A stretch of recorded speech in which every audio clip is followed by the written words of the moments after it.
दरबार रे मुरारी, हे राधे नारायण, जय राधे राधे राधे राधे राधे राधे राधे, जय जय कृष्णा कृष्णा कृष्णा, जय जय कृष्ण।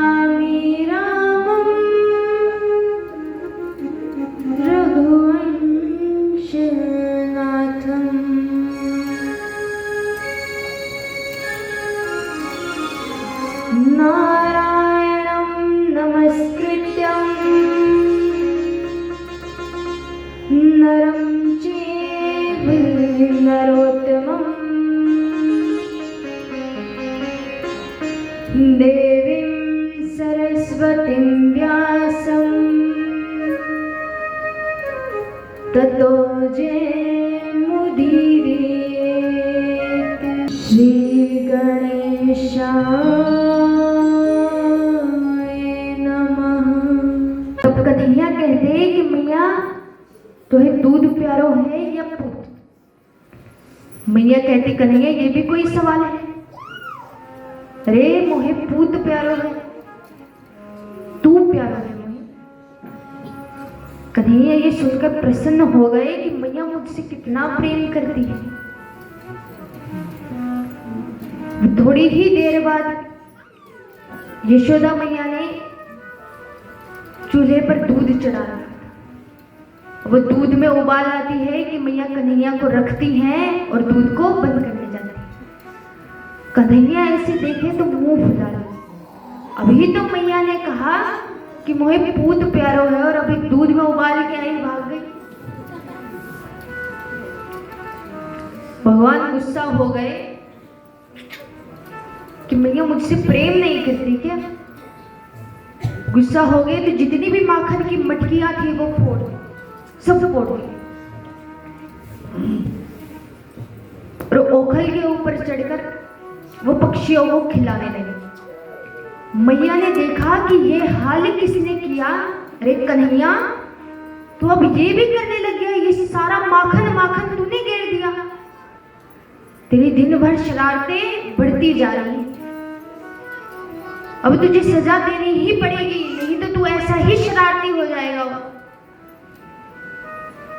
से पहले और शरारतें करे तुझे आत्मा दंड देती। कन्हैया के पीछे मारने के लिए भागती है, आज तुम नहीं बची। कन्हैया भागते हैं, मैया पकड़ो मैया पकड़ो। मैया थक जाती है। बाद में जब कन्हैया पकड़े में आते हैं तो उसी ओखल में बांधती है तो हर बार 2 उंगली छोटी पड़ जाती है रस्सी। नई रस्सी लेके आए वो भी छोटी पड़ गई, और रस्सी लेके आई वो भी छोटी पड़ गई। अब मैया तो ऐसे करते करते थक गई। कन्हैया ने देखा ये ज्यादा ही हो गया, मैया अब थक रही है तो मैं बंद ही जाता हूं। मैया ने उस ओखल पर कन्हैया को बांध दिया कि अब तू इसी पे ही बंधा रहे। तो भगवान क्या कहते हैं कि ओखल के साथ साथ चलने लगते हैं। और यमला अर्जुन के 2 वृक्ष होते हैं, तो उन 2 वृक्षों के बीच से भगवान जाते हैं कि उन 2 वृक्षों से 2 महापुरुष प्रकट होते हैं, मणिग्रीव और नलकूबर, जो भगवान की सुंदर स्तुति करते हैं। अब भगवान के रस्सी के कारण दाम पड़ गया था और पेट को कहते हैं उधर, तो भगवान को क्या कहने लगे? दामोदर। बोलिए दामोदर भगवान की।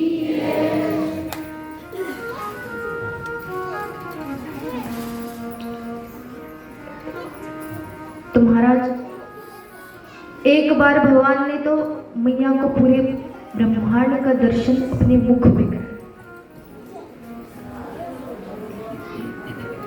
सब खेल रहे थे और अभी तक तो कन्हैया माखन खाता था, भले चाहे चोरी करके खाए पर अभी तक माखन खाता था। भगवान ने सोचा कि आज ब्रज की धूल ही थोड़ी सी खानी है, तो थोड़ी सी मिट्टी भगवान मुख में डाल देते। भगवान ने सोचा कि किसी ने नहीं देखा, पर बलदाऊ जी ने ये देख लिया। अरे कन्हैया, तूने मिट्टी खाई ना? भगवान कहते नहीं। बलदाऊ जी कहते कि अब तू झूठ भी बोलने लग गया है मुझसे, अब तो तुझे मैया ही बताएगी, चल मैया के पास। यशोदा मैया को बताऊंगा कि देखो अब कन्हैया मिट्टी भी खा रहा है। मैया को पता लगा, मैया कहे क्या कन्हैया, तूने माटी खाई? भगवान कहे नहीं मैया, मैं नहीं खाई। मैया कहे कि देख कन्हैया, अभी तक माखन चोरी करके खाता था तो कुछ नहीं कहा, पर अब तू मिट्टी भी खाना शुरू कर दिया। भले बलदाऊ मुझसे झूठ थोड़ी ना कहेगा, सच सच बता तूने मिट्टी खाई कि नहीं? भगवान बोलते कि मैया, तुझे मुझ पर विश्वास नहीं होता तो तू स्वयं ही मेरे मुख में देख ले। मुख खोलते हैं, मैया जैसे ही देखती है तो यशोदा मैया को पूरा ब्रह्मांड भगवान के मुंह में नजर आता है। नदी, पर्वत, चंद्रमा, सूर्य, वन, वाटिका सब देख जाती है। और जब देखती है कितना छोटा सा लाला मेरो और उसके मुख में ये ब्रह्मांड के दर्शन, वन, वाटिका, पर्वत क्या कर रहा है, तो देखती रह गई और आंखें मजने लगी। आंखों को बार बार साफ करके देखने लगी कि कहीं मेरा वहम तो नहीं है। भगवान को कहते क्या कन्हैया, ये तो तेरे मुख में माटी नहीं, ये तो पूरा ब्रह्मांड दिख रहा है। भगवान को लगता है कि कहीं मैया को पता ना लग जाए कि मैं कौन हूं। तुरंत मुख बंद करते हैं, नहीं मैया, ये तो ये वहम हो रहा है, तेरी आंखें कमजोर हो गई है, भला मेरे मुख में ब्रह्मांड दिखेगा तुझे? और जितना भी दृश्य यशोदा मैया ने देखा भगवान के मुख में, वो सब भगवान भुला देते। तो इस प्रकार से भगवान ने मैया को मिट्टी खाकर ब्रह्मांड का दर्शन करा। अब महाराज भगवान वृंदावन रहने लगे। भगवान वृंदावन रहने लगे, वहां पर फिर कई राक्षसों का वध किया, वगासुर का, अघासुर का, धेनुकासुर का। तो भगवान ने वगासुर का मुख फाड़कर उसका उद्धार किया। और अघासुर तो एक बहुत बड़ा अजगर था, तो भगवान उसके मुख में जाते हैं और उसका पेट फाड़कर उसका उद्धार करते हैं। और तीसरा राक्षस है धेनुकासुर, एक गदा था। तो इसने गधा बनकर जो पीछे की दोनों लाते हैं, वो बलदाऊ को मारने का प्रयत्न किया। कि बलदाऊ भैया ने क्या किया कि वो दोनों पैर पकड़े और वृक्ष पर पटक दिया, और वृक्ष गिरा और साथ साथ उसका उद्धार हुआ। तो धेनुकासुर का भी उन्होंने उद्धार किया। अब महाराज एक दिन भगवान को लगता है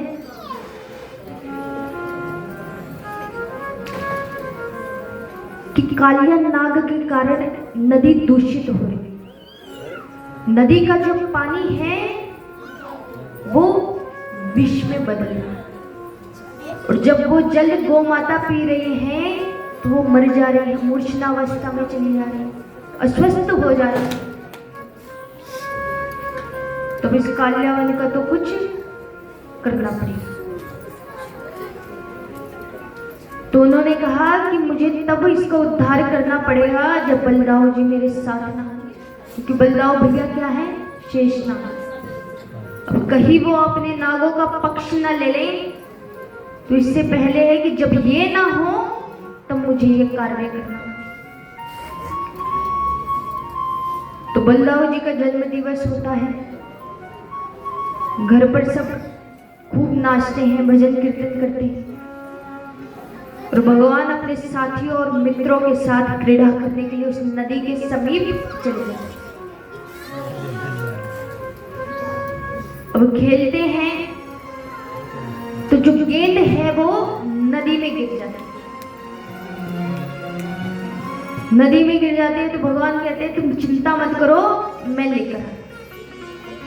सब ग्वाल वाल कहते हैं अरे कन्हैया संभाल के जाना, कहीं गेंद के चक्कर में तू ही न गिर जाए। भगवान जाते हैं, वृक्ष पर चढ़ते हैं और वहां से छलांग मारते हैं। जैसे ही छलांग मारते हैं तो सब उनके मित्र डर जाते हैं कि अरे कन्हैया नदी में गिर गया, कहीं इसको कुछ हो ना जाए, क्योंकि जब भी कोई इसमें गिरता है तो वो बचता नहीं। सब डर गए फटक फटक के कि अब जल्दी जल्दी यशोदा मैया को बताना पड़ेगा। अरे मैया के पास जाओ, मैया के पास जाओ, इस कन्हैया ने क्या कर दिया। भगवान जैसी नदी के भीतर प्रविष्ट होते हैं तो देखते हैं कालिया नाग वो सो रखा है। जैसे ही जाते हैं तो वहां पर नाग पत्नियां भगवान को देखती हैं तो भगवान कितने सुंदर है कि उनको देखने लगे।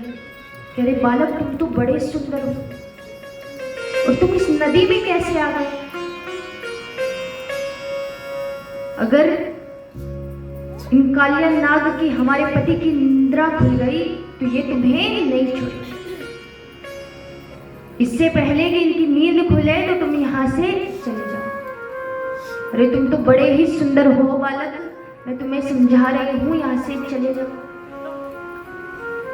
भगवान कहते हैं कि अरे मैं यहां से जाने के लिए नहीं आया हूं, इसकी नींद ही तो खोलने के लिए आया हूं। इसने मेरी गौ माता को कष्ट पहुंचाया है, पूरी नदी का जो जल है उसको विषकारक बना दिया है, जिसको पी के गौ माता को कष्ट पहुंच रहा है और कोई उनको कष्ट दे ये मुझे सहन नहीं हो। अरे उठाओ इस कालिया नाग को। जितने में ये कहा कि कालिया नाग की नींद खुल गई और नींद खुलते ही देखा तो क्रोध आ गया। भगवान को देखते ही क्रोध आ चुका। भगवान को पकड़ा और अपने नागपाश में बांध लिया। नागपाश में बांधकर बार बार अपने फणों से प्रहार कर रहे हैं। अपने फणों से प्रहार करते जा रहा है, करते जा रहा है। भगवान उन्हीं फणों के ऊपर चढ़ चढ़कर नृत्य करते जा रहे हैं। 101 फणों से बार बार प्रहार किया कि भगवान उन्हीं फणों के ऊपर ताता थैया करके नृत्य कर रहे हैं। वही कृष्ण कन्हैया लाल की तांडव गति मुंडन पर नाचत गिरधारी, तांडव गति मुंडन पर। और कन्हैया, कल ही मैंने आपको अंतर बताया है कि कन्हैया हमें क्या सिखाते हैं कि जिनके ज्यादा भाव बढ़ जाए तो उनको कैसे कंट्रोल में लाना चाहिए। ऐसे लोग बहुत टकर जाते हैं। तो कन्हैया आपको हर चीज का रास्ता दिखाते हैं कि कैसे दया करनी है। हमारे जीवन में क्या क्या परिस्थितियां आ सकती हैं वो बताते हैं कि जब भगवान होकर उनको इतना कुछ झेलना पड़ जा सकता है तो हम तो फिर भी मानव हैं और छोटे छोटे कष्टों से ही हम इतना डर जाते हैं। उसी में ही तुरंत भगवान ये विपत्ति ना आए बस मेरे पास। और कन्हैया बिल्कुल ऐसे सामना करते हैं कि कोई भी विपत्ति आ जाए सामना तो करना है, तो क्यों ना बिना डरे ही करा जाए उसका सामना। तो वो तो भगवान है और हम मानव हैं, तो हमारे पास किसकी शक्ति है, किसका सहारा है? भगवान का।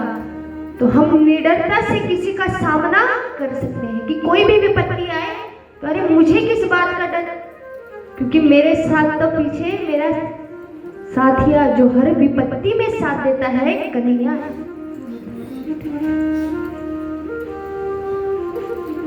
कन्हैया सब कार्य टेढ़े करते हैं, तो भगवान की सबसे प्रसिद्ध लीला कौन सी आप बताइए?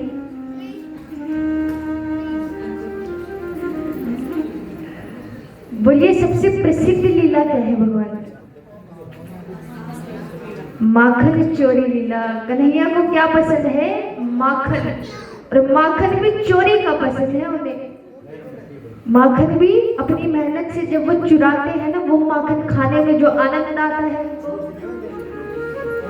घर में इतनी गायें हैं, मैया रोज माखन मतती है, रोज माखन निकालती है, पर फिर भी माखन खाना है तो कैसा? चोरी करके। अरे गोपियों को थोड़ा तंग करके उनसे माखन लेंगे तो उसमें जो आनंद है वो घर पे मिले हुए माखन में नहीं। और कन्हैया ये सब करते हैं तो क्यों करते हैं? गोपियों का मनोरथ पूर्ण करने के लिए। कि गोपियां ही स्वयं इतना प्रेम करती हैं कृष्ण से कि कितनी भी वो उनकी शिकायत यशोदा मैया से कह दे, कितनी भी कर ले, पर फिर भी वो अपने भीतर मन के चाहती हैं कि ये कन्हैया हमारा माखन चोरी करने नहीं आया।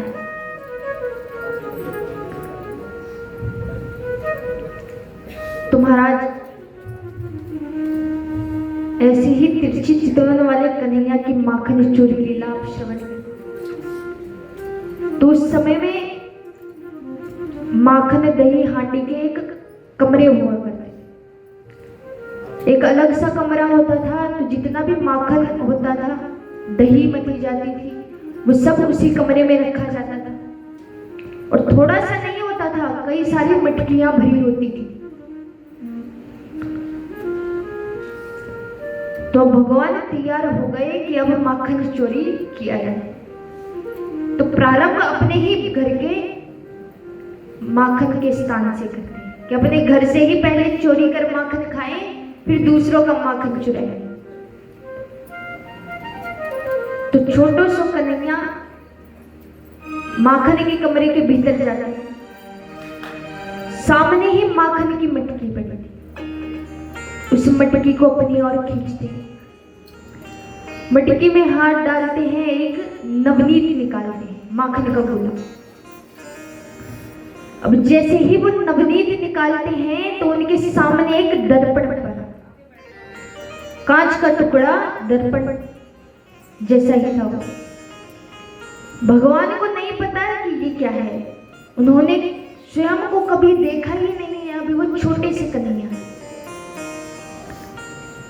सामने दर्पण है। जैसे ही माखन निकाला कि उस दर्पण में भी स्वयं का प्रतिबिंब, हाथ में माखन।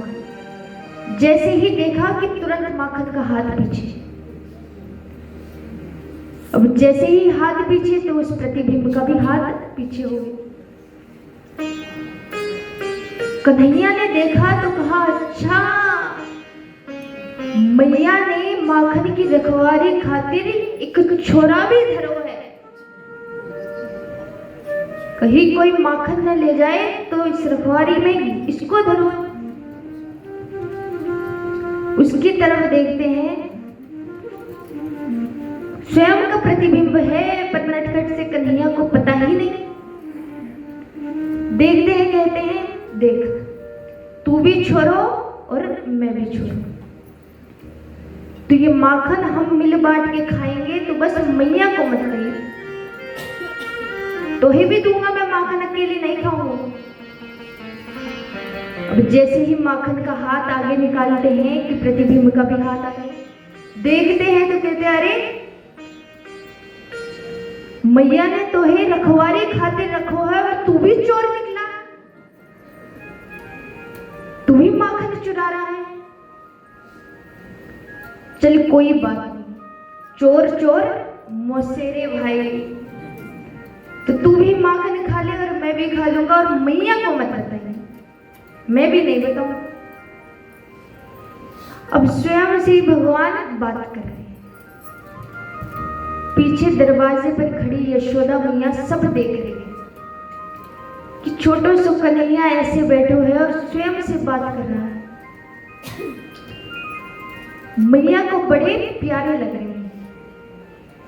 आपको तो जब सुनने से इतने प्यारे लग सकते हैं, तो वो तो स्वयं उनको देख रहे हैं, इतने प्यारे लग रहे हैं जिस प्रकार वो स्वयं से ही बात कर रहे हैं।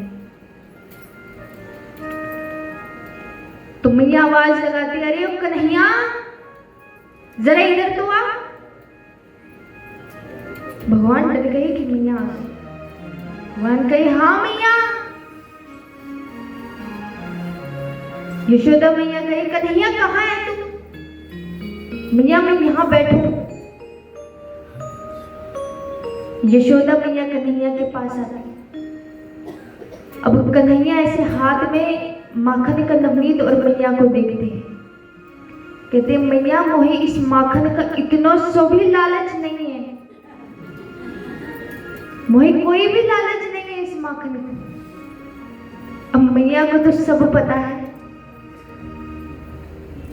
मैया देखे कि अच्छा कन्हैया, तो फिर ये तेरे हाथ में माखन क्या कर रहा है? भगवान कहते कि मैया एक कारो करूटो छोरो यहाँ पर माखन चोरी करने आया था। अरे मेरी मैया मेहनत करे और माखन इकट्ठा करे और कोई ऐसे ही माखन चोरी कर ले जाए, भला मैं ऐसे कैसे होने दे सकता हूँ? इसलिए माखन की रखवाली खातिर मैं यहाँ बैठी हूँ। मैया कहती है अच्छा।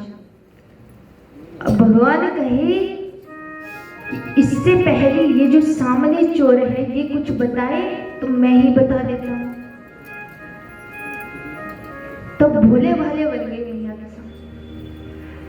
कहते हैं मैया यही है वो कारो करूटो चोर, तुम्हें पता है यही माखन चोरी कर रहा था। मैंने इससे कहा भी कि तुम्हें माखन चाहिए तो मेरी मैया के पास जा, वो तुझे स्वयं देगी। पर इसकी हिम्मत तो देखो मैया, मैं नंदराई को छोड़ो और मोहे भी आंख दिखाई। इतनी हिम्मत इसकी। यशोदा मैया कहे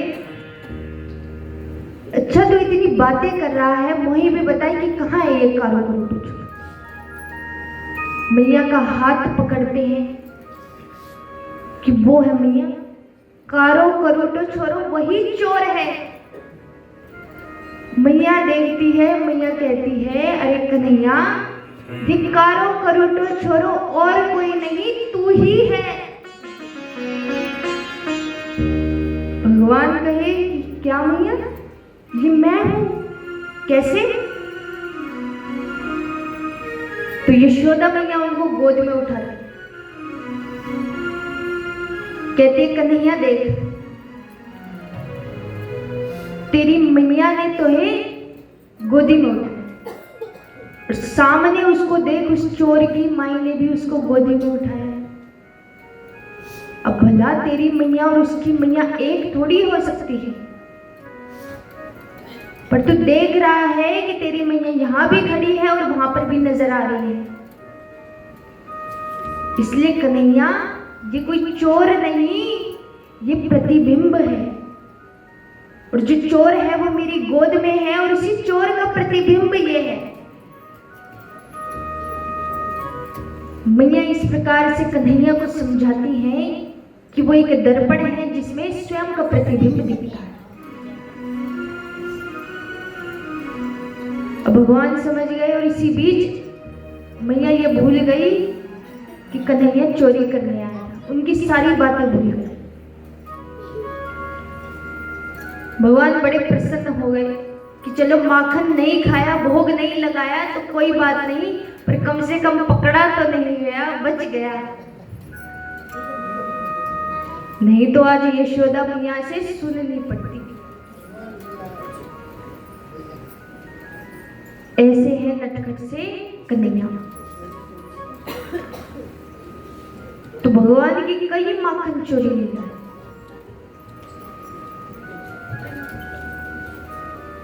एक बार यशोदा मैया के भवन में एक ऋषिगण आते हैं। ऋषिदेव आते हैं तो यशोदा मैया कहती है कि मैं आपको भोजन मान करा देती हूँ, भोजन बना। ऋषिदेव कहते हैं कि मैं भगवान का भोजन स्वयं बनाऊंगा, प्रसाद उनके लिए स्वयं बनाऊंगा और उनको भोग लगाऊंगा, आप केवल मुझे सामग्री दे दी। तो यशोदा मैया जितना भी सामान है खीर बनाने का, वो सब सामान ऋषि देव को दे देती। सामान लेकर ऋषिदेव खीर बनाते हैं। खीर बनाते हैं, तैयार हो गई खीर, तो अब भोग लगाने भगवान के सामने जाते हैं। भगवान को कहते हैं कि आओ प्रभु आओ, भोग लगाओ। जितने में ऋषिदेव ये कहते हैं कि कन्हैया अपने घुटनों के बल चलते चलते वो खीर के पात्र को जूठा कर देते हैं और हाथ लगाते हैं, जूठा कर देते हैं। कितने में ऋषिदेव अपने नेत्र खोलते हैं और देखते हैं कि अरे ये यशोदा के लाला ने इस पात्र को जूठा कर दिया। तो वो छोटे से बालक हैं, उनको भला क्या डांटे। तो वो कुछ नहीं कहते और अब दोबारा खीर बनाते। दोबारा खीर बनाई, दूसरी बार दोबारा कहा आओ प्रभु आओ, भोग लगाओ। तो दोबारा कन्हैया ठुमक ठुमक कर वो खीर का पात्र जूठा कर देता। अब ऋषिदेव नेत्र खोले कि दोबारा इस लाला ने आके ये जूठा कर दिया पात्र। यशोदा मैया को बुलाते हैं कि अरे यशोदा, अपने लाला को समझा दो कि ये इस पात्र को जूठा ना करे। यशोदा मैया कन्हैया को समझाती है। अब तीसरी बार ऋषिदेव खीर बनाते हैं। अब आप स्वयं सोचिए खीर बनाने में कितनी मेहनत लगती है और समय भी लगता है। मेहनत तो अलग बात, पर समय ज्यादा लगता है कि कब वो खीर पके और कौन सी खीर सबसे ज्यादा स्वादिष्ट होती है। जो वो गाढ़ी गाढ़ी सी खीर जो होती है, इतनी स्वादिष्ट कि इंतजार ही नहीं होता है कि अभी खीर पक ही रही है, कब पकेगी। तो तीसरी बार अब ऋषिदेव खीर बना रहे हैं और अब भगवान को कहते हैं कि आओ प्रभु आओ, भोग लगाओ, इस खीर का भोग लगाओ। तो तीसरी बार भी कन्हैया ठुमक ठुमक के आए और इस पात्र को जूठा कर दिया। इस बार ऋषिदेव ने नेत्र खोले तो जोर से मैया को आवाज आ गई, अरे यशोदा, देख अपने लाला को कितना बिगड़ गया है। इतनी बार खीर बना दी पर ये सुनता ही नहीं है, दोबारा पात्र जूठा कर दिया। ऋषिदेव यशोदा मैया को डांटे और यशोदा मैया कन्हैया को। क्या कन्हैया, तुझे मैंने समझाया था कि इस पात्र के पास भी मत आना, और तू बात बिल्कुल नहीं मानता, बार बार जूठा कर रहा। अरे वो ऋषिदेव ने इतनी मेहनत से खीर बनाई है प्रभु को भोग लगाने के लिए, तो तू बार बार भगवान के भोग लगाने से पहले खुद खा जा रहा है। भगवान कहते मैया, उन ऋषिदेव को डांटो, बार बार वही बुलाते हैं मुझे कि आओ प्रभु आओ, भोग लगाओ। अब जब वो भगवान को बुला रहे हैं तो मैं नहीं आऊंगा तो कौन आएगा। वो ऋषि ही मोहे बुलाए तो तुम मुझे ना डांट। ऋषिदेव सुनते, ऋषिदेव कहते कि अरे बालक, मैंने तुम्हें थोड़ी ना बुलाया, प्रभु को बुलाया है। भगवान को कहा है कि आप भोग लगाओ, ना कि तुम्हें। भगवान कहते हैं अरे मैं ही तो भगवान हूं, आपने मुझे ही बुलाया है। मैं भोग लगाने नहीं आऊंगा तब आप बैठ जाओगे कि मैंने क्या गलती करी। एक भोग लगाने भी आओ तो भी मुझे डांट सुननी पड़े, ना लगाओ तो तब भक्तों की सुनो। यशोदा मैया कहे अच्छा तू भगवान है। लाला कहे हाँ यशोदा मैया मैया है, वो कैसे माने कि उनका लाला भगवान है? उनके लिए तो वो बालक ही है। मैया कहेगी अच्छा तो भगवान है तो बता तेरी चतुर्भुजा कहाँ है? कहाँ है तेरा भगवान वाला रूप, चतुर्भुजा रूप कहाँ है? कन्हैया कहे कहूं तो दिखा दूं, कहो अभी कहो तो अभी रूप में प्रकट हो जाऊं। अब ये सारी बातें ऋषिदेव सुन रहे हैं। तो यशोदा मैया तो अपनी ही बातों में लगी हैं, पर ऋषिदेव समझ गए कि ये छोटा सा बालक, और इसको कैसे पता कि चतुर्भुजा का रूप क्या है? भला इसको कैसे पता? जब नेत्र बंद कर अपने दृश्य को देखा कि ये कौन है, तो पता लग गया कि वो स्वयं भगवान है। जैसे ही पता लगा कि ये स्वयं भगवान है, ये छोटे से बालक, तो जो उनका जूठा खीर का पात्र था वो उठाया और फटाफट खाने लग गए। ऐसी खाई वो खीर कि जैसे जन्मों से उन्होंने भोजन ही न ग्रहण किया हो। खीर खाते खाते और नाचते नाचते वहां से चले गए। यशोदा मैया देखती रह गई कि ऋषिदेव को अचानक से क्या हुआ। इनके चक्कर में तो अभी तक मैं लाला को डांट रही थी और यही खुशी खुशी चल रही है। मैया नहीं समझी, पर वो ऋषिदेव समझ गए कि वे स्वयं भगवान है। भोग लगाया उनका जो जूठा था, और नाचते नाचते उनके नाम का ही संकीर्तन करते हुए वहां से चले गए।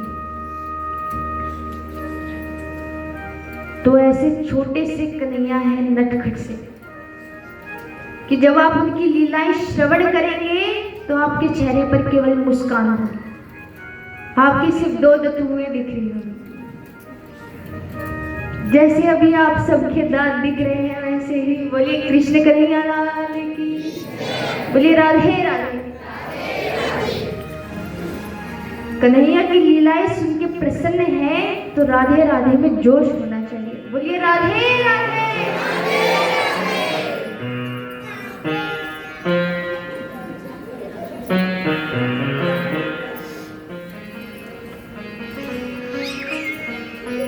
अब एक बार भगवान यशोदा मैया से कहते हैं कि मैया मुझे गैया चराने जाना।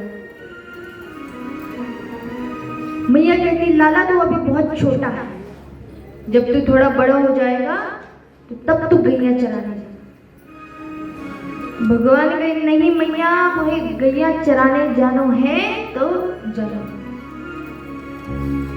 तो भगवान चल दिए, अपनी मनमानी करते हैं तो चल रही। जब गैया चराई थक गए वो, तो आते आते उनको भूख लग गई।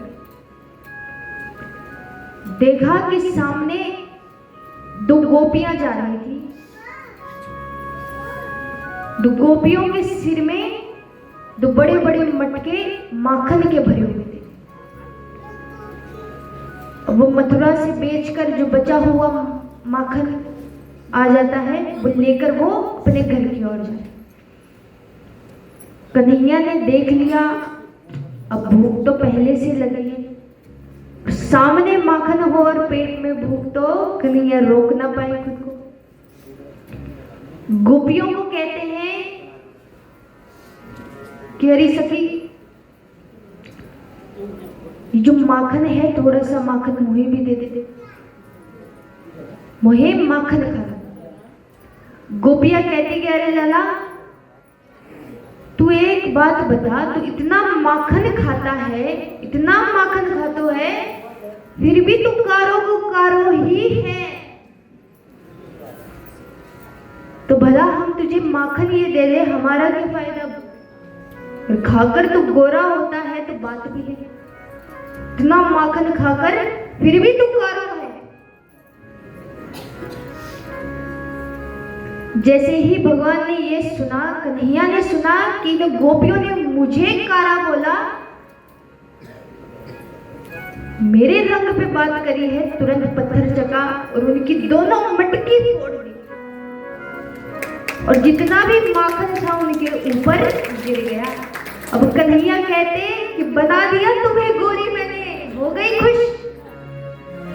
वही कारो कारो कर रही थी तो है तो गोरी बना दिया मैंने। सीधा सीधा माखन दे देती, पर नहीं, मुझे लड़े बिना कैसे रह सकती हो तुम। कन्हैया को तो सीधे माखन देना ही नहीं है, तभी तो मुझे चोरी करना पड़ता है, तभी करना पड़ता है। अब जब गोपियों के ऊपर माखन माखन गिर गया, गोपियां कहे कि कन्हैया भले हमारे ऊपर माखन गिर गया, पर अब तुझे भी हम नहीं छोड़ेंगे। तेरी मैया पे जितनी बार शिकायत करो तो वो कहती है कि मेरा लाला है सुनेंगे, मेरे लाला नहीं कर सकते। अब जब जाकर दिखाएंगे कि यशोदा का लाला क्या क्या कर सकता है, तब पता लगेगा कि जो माखन माखन गिरा है ये किसने गिरा। अब देख तू, अब जब तू घर पहुंचेगा तो यशोदा मैया तुझे डांट मारेगी। भगवान ने ये सुना, गोपियां जाती हैं नंद भवन की ओर कि गोपियों से पहले कन्हैया ही दौड़े दौड़े जाते हैं फटाफट, और उनसे पहले भवन में प्रवेश कर जाते हैं। और इतने नटखट कन्हैया कि अपनी बंसी भी फेंक, पीतांबरी फेंक देते हैं, मिट्टी में लोटपोट हो जाते हैं, मुकुट फेंक दिया, मालाएं फेंक दी। और अब मैया के पास जाते हैं तो झूठ मूठ के आंसू भी बहाने लगते हैं। रोते रोते मैया के पास जा रहे थे, मैया मैया मैया।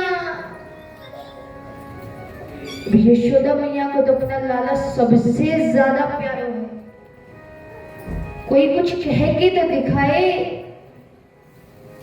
यशोदा मैया ने देखा तो तुरंत लाला को गोद लिया। अरे क्या हुआ, तुझे कहा था ना मैंने कि ना जा गैया चराने, क्या हाल बना लिया है अपना, आप रो रहा है। अरे मेरा लाला चुप हो जा, चुप हो जा। उनको चुप करा रही है। इतने में वहां से गोपियां कुछ बोलती, कन्हैया की शिकायत लगाती। इतने में देखा कि कन्हैया को यशोदा मैया प्यार करती। यशोदा को बुलाती, यार यशोदा देख तेरे लाला ने क्या करो है, माखन माखन कर दिया। इतना ही कहा था कि यशोदा मैया भड़क जाती है। तुम गोपियां मुझे ये बताओ कि मेरा लाला इतना पसंद है तो बार बार शिकायत क्यों करने आ जाती हो तुम। जब देखो तेरे लाला ने ये करो, तेरे लाला ने ये करो। कभी उसको शांत भी रहने दिया करो। अरे वो छोटा सा बालक, इतने छोटे से लाला के पीछे पड़ गई तुमसे। गोपियां सुनती रह गई कि ये कन्हैया यहां भी जीत गए। जितने में यशोदा मैया गोपियों को डांट रही हैं तो कन्हैया को देखे यशोदा मैया के पीछे खड़े हैं और तरह तरह के भेष बता रहे हैं। आया मजा, आया मजा। पीछे से चिढ़ा रहे हैं उनको। बड़ी आई थी डांट पिटवाने वाली, अब सुनती रहो, ऐसे नखरे करके और वहां से गुजर जाते, बाहर चले जाते हैं। इंतजार कर रहे हैं कि अब गोपियां आएंगी तो दोबारा उन्हें तंग करूंगा। इतने में गोपियां भीतर ही भीतर योजना बना लेती हैं। इस कन्हैया को तो ऐसे नहीं छोड़ेंगे। आपस में योजना बना लेती हैं, स्क्रिप्ट तैयार कर लेती हैं कि किस गोपी ने क्या क्या बोलना है। जब कन्हैया मिले तो सबके सामने क्या बोलना है। बाहर जाती है, कन्हैया देखे। जैसे ही कन्हैया ने गोपियों को देखा, कहा कोई कह रहा था कि कन्हैया तुझे डांट पिटवाऊंगी। जरा मैंने डांट नहीं सुनी, किसी और गोपी ने तो नहीं सुनी। मेरी मैया से मैंने तो डांट नहीं सुनी, क्या पता किसी और ने सुनी हो। जरा नाम तो लेना उस गोपी का। सब गोपियां एक दूसरे की तरफ देख रही हैं, चिढ़ा रहे हैं कन्हैया। गोपियां कहती हैं कन्हैया तू जीत गया और हम हार गए। भला कौन तेरे सामने जीत सकता है? भले तू छोटा सा हो पर तेरे काम देखो।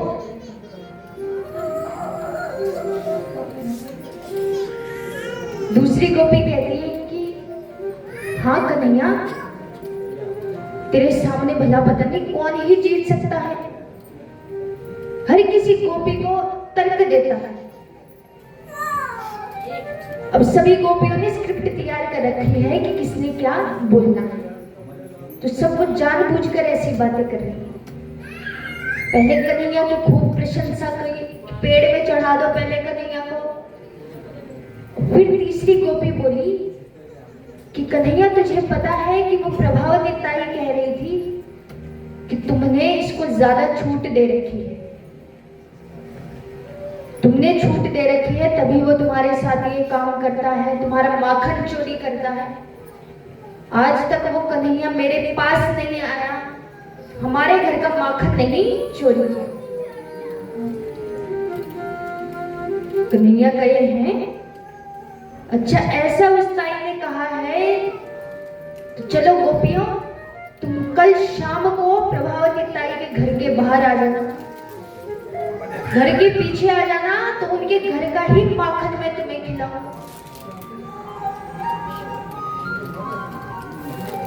बोलिए राधे राधे, प्रेम से बोलिए कि अब तुम सब भी आ जाना, तो उन्हीं ताई के घर का माखन मैं तुम्हें खिलाऊं। अब भगवान ने तैयार कि अब प्रभावती ताई के घर चोरी करनी है। तो प्रभावती ताई कौन है? हर मोहल्ले में या किसी न किसी घर के पास ऐसी कोई ताई या ऐसी कोई आंटी होती हैं जिनसे सभी बच्चे डरते हैं। हर एक बच्चा डरता है कि जैसे ही उनको देखा कि उस गली से गुजर रही है तो वहां का रास्ता बदल दिया। भले कितना ही जरूरी काम क्यों ना हो, पर उस रास्ते से नहीं, थोड़ी देर चले जाएंगे पर पहले उनको जाना। इतना खौफ होता है उन ताई। और आप में से भी ना जाने कोई प्रभावती ताई ही ना बैठी हो। बोलिए राधे राधे, भगवान जाने की कोई प्रभावती ताई हो। अभी तो लीलाई सुनकर हंस रही हो, पर गली में उनसे ही बच्चे डरते हो। बोलिए राधे राधे। ऐसे ही कन्हैया के वहां पर भी प्रभावती सब डरते थे। तो कन्हैया ने अपने मित्रों को इकट्ठा कर लिया कि मुदमंगल मधुमंगल श्री रामा सभी मेरे साथ चलेंगे और कल तो हम उन ताई के यहाँ चोरी करेंगे। अब सबको उस ताई का पता है, सबको डर भी है, पर कन्हैया कहता है अरे मैं हूं तुम्हारे साथ, तुम बस चलो माखन खाकर आएंगे। जाते हैं। अब देखिए गोपियां ने क्या करा। कन्हैया को तो यहाँ पर बातें पढ़ा दी और वहां पर प्रभावती की ताई के पास जाकर कह दिया कि कन्हैया कल आएगा चोरी करने, संभल कर रहना। गोपियों ने भी एक लीला रच दी कि कृष्ण इस लीला में फंस जाए, पर वो तो कन्हैया है, ऐसे हाथ आने वाला नहीं है। कोई कितना भी षड्यंत्र रच ले पर वो नहीं आता। माखन चोरी करने के लिए कमरे के भीतर प्रवेश किया तो आज वो कमरा खुला था। अब आजकल के समय में तो हम बंद कर कर तुरंत चले जाते हैं, पास में भी जाना हो,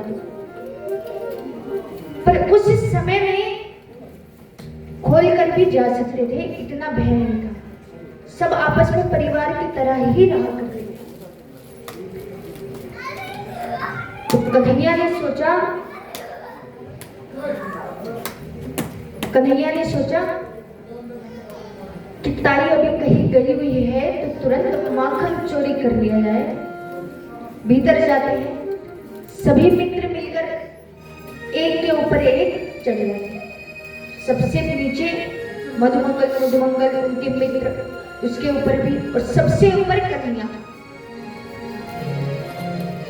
अब क्योंकि प्रभावती ताई ने सबसे ऊपर छीके पर उस मटकी को टांग रखा था कि यहाँ तक ये पहुंचे ही ना, पर कन्हैया ने अपने मित्रों को नीचे खड़ा करा और उनके ऊपर चढ़कर मटकी तक पहुंचे। प्रभावती ताई पीछे से सब देख रही है कि ये कन्हैया क्या कर रहा है। कन्हैया ने जैसे ही मटकी के भीतर हाथ डाला कि प्रभावती ताई उनके सामने आ खड़ी, और जितने भी उनके मित्र थे वो सभी देखकर थर-थर कांपकर भागने लगे, और कन्हैया वैसे ही छीके पर टंगा रह गया। मटकी के भीतर हाथ है, छोटा सा कन्हैया ऐसे लटके हुए हैं। आप सोचिए कि यहाँ पर ही लटके हुए हैं,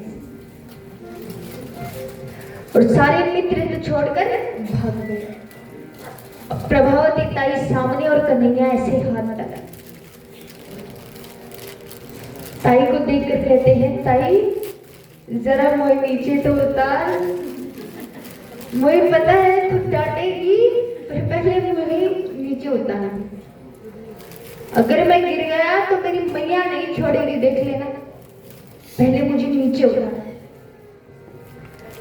ताई कन्हैया को उठाती है और नीचे उतार देती है, और हाथ पकड़ती है कि आज कन्हैया तो पकड़ में आ गया, अब देख यशोदा को क्या बोलती। लेकर जाती है हाथ पकड़कर। कन्हैया कहे, ताई छोड़ दे, आगे से नहीं करूंगा, मुझे छोड़ तो दे, मैया डांटेगी। ताई मेरी बात मान, मैया डांटेगी, छोड़। कलावती ताई ने कहा, नहीं, आज पकड़ में आया है तो हाथ नहीं छोड़ूंगी। कन्हैया ने कहा, चलो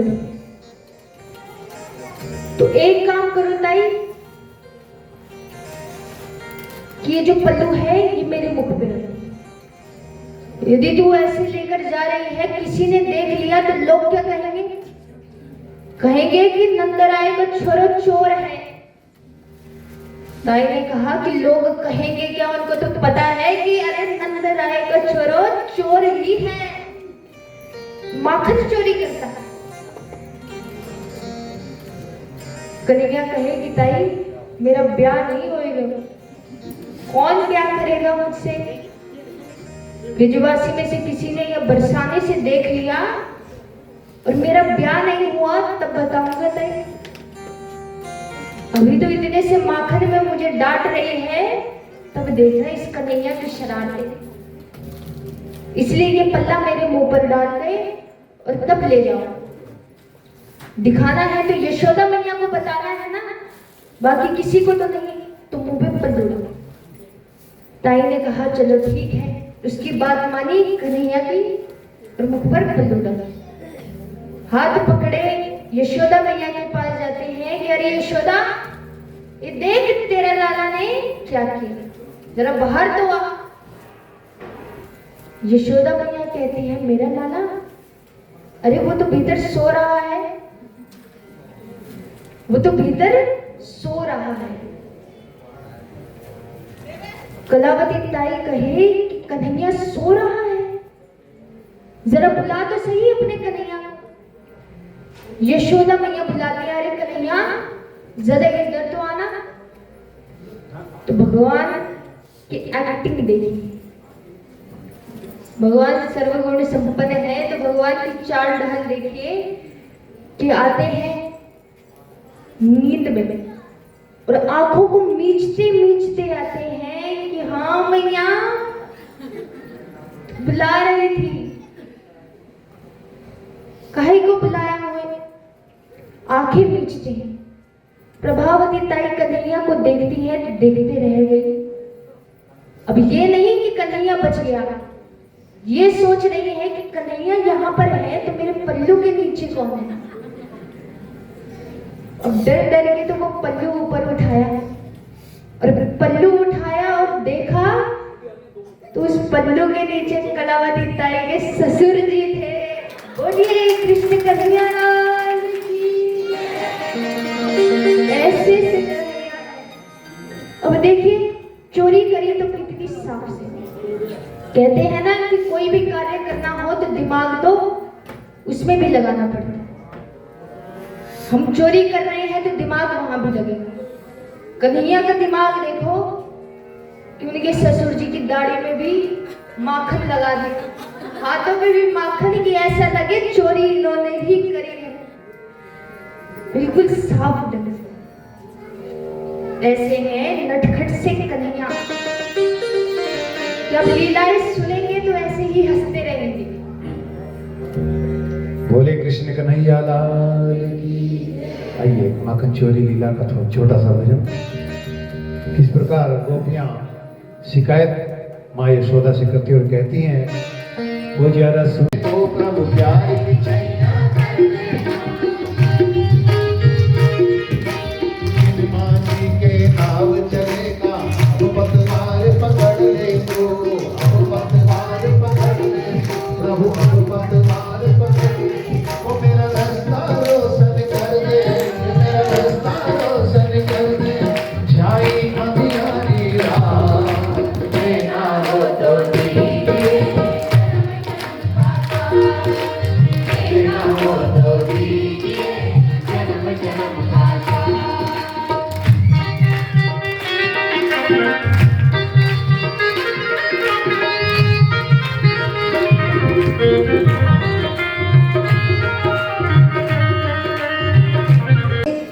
अपनी एड़ी के द्वारा उसके 101 फणों को कुचल देते हैं और रक्त रंजित कर देते हैं। और कालिया नाग को फिर वहां से भगा देते हैं कि इस नदी को तूने विषकारक किया है तो इस नदी से तो निकल जा। तो कालिया नाग को रमण द्वीप में स्थान दे दिया जाता है, जहां पर डाना नाग राजा और सेमुख हेम नाग राजा के नाम से हम अभी भी वहां पर श्री कृष्ण की पूजा करते हैं। बोलिए नागराजा भगवान की जय।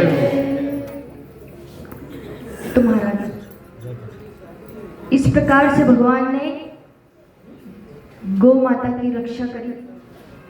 जो गौ माता को कष्ट पहुंच रहा था, जिस कारण कष्ट पहुंच रहा था, उस कालिया नाग का उद्धार किया, उसको दूसरा स्थान प्रदान किया।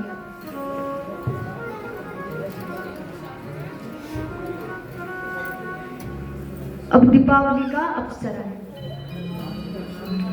तो यशोदा मैया बहुत ज्यादा पकवान बना रही है, बड़े स्वादिष्ट पकवान बना रही है और कई सारा भोजन बना रखा है, कई सारे पकवान बना रखे। कन्हैया आते हैं, पूछते हैं कि मैया ये इतना सारा आपने किस लिए बनाया है? इतने सारे पकवान किस लिए बनाए हैं? आज क्या है? जरा मुझे भी इसमें से चखने दो। मैया कहते हैं ना कन्हैया, इसको ना जूठा कर देना, ये हमने भगवान इंद्र को प्रसन्न करने के लिए ये बनाए। भगवान कहीं इंद्र के लिए ये बनाए हैं? इतने सारे पकवान और इंद्र के लिए? यशोदा मैया कहे कि तू अपने बाबा के पास, वही समझाएंगे। तब नंद बाबा बताते हैं कि कन्हैया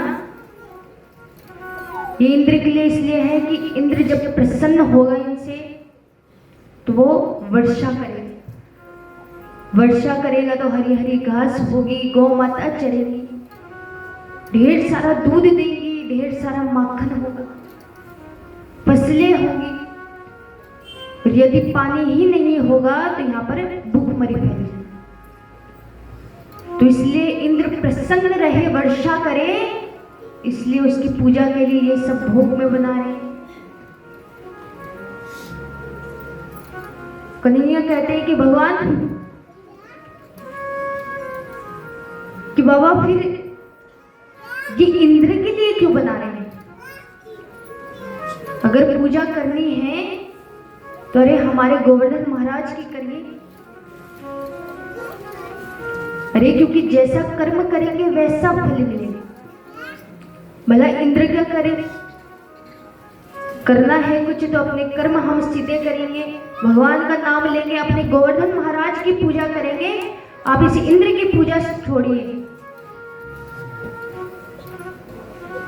आप गोवर्धन महाराज की पूजा करके तो देखिए कितना आशीर्वाद वो आप सबको देंगे। नंद बाबा कहते हैं कि कन्हैया तू कहना क्या चाहता है? साफ साफ बता, तू चाहता क्या है? भगवान कहते हैं कि मैं चाहता हूं कि इस बार तुम इंद्र की पूजा छोड़कर सब गिरिराज महाराज की पूजा करो। एक बार उनकी पूजा करके देखना, फिर जो कुछ भी होगा आप मुझ पर छोड़ दो। देखना अवश्य फल मिलेगा जो आप पूजा करो। तो बाबा मान जाते हैं, ब्रिजवासी सब जाते हैं, यशोदा मैया, नंद बाबा सब जाते हैं गिरिराज महाराज के पास। बोलते कन्हैया आप बता कि अब क्या करा जाए? तो भगवान कहते हैं कि अब इन पे पानी चढ़ाइए, जल चढ़ाइए। अब इतना सारा जल कहां से लेकर आए? अरे तेरे महाराज तो इतने बड़े हैं, पानी का हमें कष्ट ना हो इसलिए तो पूजा कर रहे हैं, और इतना जल हम अभी कहां से लेकर आए? भगवान कहते हैं कि उन पर छोड़ दो जिनकी पूजा करनी है, आप सिर्फ उनका ध्यान करो। तो भगवान इधर ध्यान करते हैं कि हे महाराज ये आप सबकी पूजा कर रहे हैं, तो गंगा मैया का स्मरण करते हैं। तो अपने मन में ही उनका स्मरण करते हैं और गंगा मैया को प्रकट कर और उन पे जलपान करा देते, जल से स्नान करा देते। अब कहते हैं कि अब क्या करें?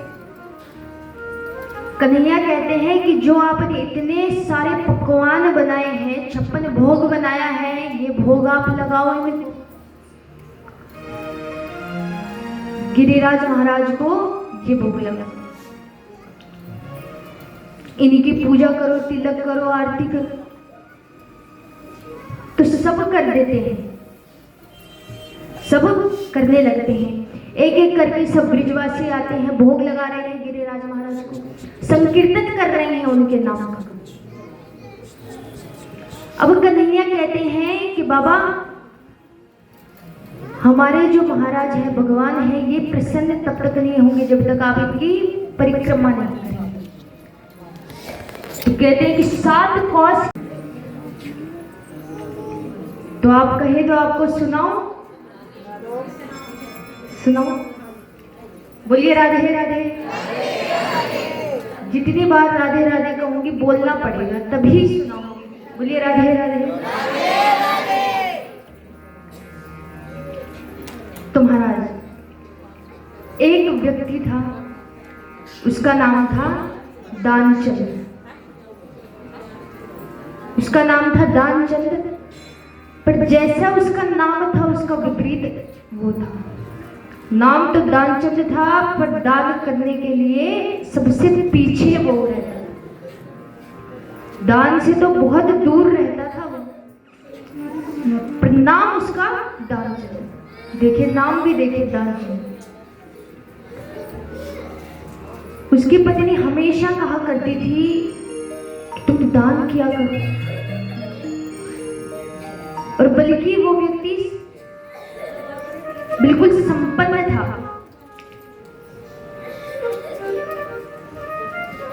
बोलिए राधे राधे। दानचंद बिल्कुल संपन्न था, पर फिर भी वो दान नहीं करता था। उसकी पत्नी हमेशा कहती थी कि जरा दान कर लीजिए करो, अरे जब भगवान का दिया इतना है तो दान कर लीजिए करो। वो कहता है अरे दान, अरे सब करते तो हैं, हम दान करके क्या करेंगे? दान के नाम से तो वो बहुत। तो उसकी पत्नी ने कहा कि दान नहीं करना तो गंगा जी तो चले जाए, घर के पास ही गंगा जी है, ज्यादा दूर भी नहीं है, तो चले तो जाए। तो 12 किलोमीटर की दूरी पर गंगा जी। वो व्यक्ति इतना कंजूस कि वो गंगा के तट पर गया तो वो पैदल गया, इतना कंजूस, भले पैसे न लग जाए वहां तक पहुंचने के लिए, पैदल पैदल जाता है, गंगा के तट पर पहुंचता है। वहां पर जाकर देखता है तो वहां पर पंडा ही पंडा, इतने सारे, तो वो वहां पर नहीं जाता और मृत घाट पर चले जाता। यहाँ पर तो इतने सारे पंडे हैं तो ये दान मांगेंगे, और दान से तो दानचंद बहुत दूर था, तो वो मृत घाट पर चला गया।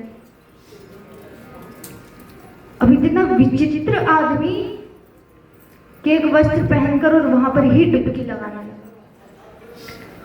भगवान ऊपर से देखते हैं कि ये कैसा विचित्र आदमी है, भले दान ना देना पड़े तो गंगा के तट पर नहीं गया और यहां पर आ गया।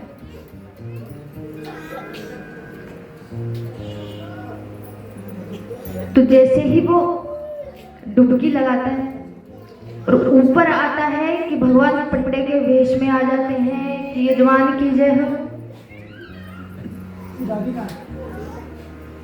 उसके पास आ जाते हैं। अब जैसे ही दानचंद देखता है कि यहाँ पर पंडा, तो वो तो डर गया कि तुम यहाँ पर भी आ गए। पंडे ने कहा कि मैं संतोषी हूँ, संतोषी ब्राह्मण, तो मैं यहाँ पर ही रहता हूँ, मैं और कहीं नहीं जाता। बोलिए राधे राधे। पहले आप बात करें। इनकी दादी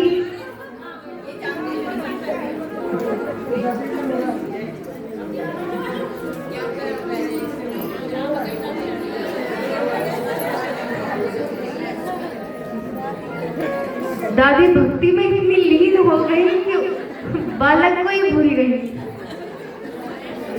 बोलिए राधे राधे।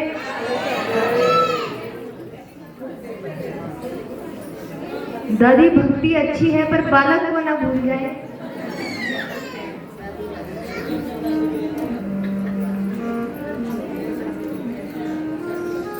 बोलिए राधे राधे। वो अपनी दादी के पास चला गया। अब ध्यान करना दे, इधर दे, बहुत भटकने लग गया है आपका ध्यान। तो महाराज अब वो दान ना करना चाहता था, इसीलिए तो वो वहां पर आया। अब जैसे ही उसने डुबकी लगाई कि बाहर निकलता, भगवान पंडे के वेश में आ गए कि यजमान की जय हो। अब जैसे ही दानचंद ने देखा कि पंडा कहे तुम यहां भी आ गए, पंडा कहते कि मैं संतोषी ब्राह्मण, तो मैं यहां पर ही रहता हूं और कहीं नहीं जाता। अरे हमें कुछ नहीं चाहिए, तुम्हारे जैसे कोई ना कोई भक्त यहाँ पर आ जाता है और हमारे साल तक का बंदोबस्त करके चला जाता है। जैसे ही पंडा ने कहा कि साल तक का बंदोबस्त करा जाता है, दानचंद कहते अरे नहीं नहीं नहीं। उन्होंने कहा आपकी श्रद्धा है, जितने समय तक का बंदोबस्त करें, 6 महीने भी काफी है। नहीं नहीं नहीं, 1 महीना नहीं, ये भी नहीं।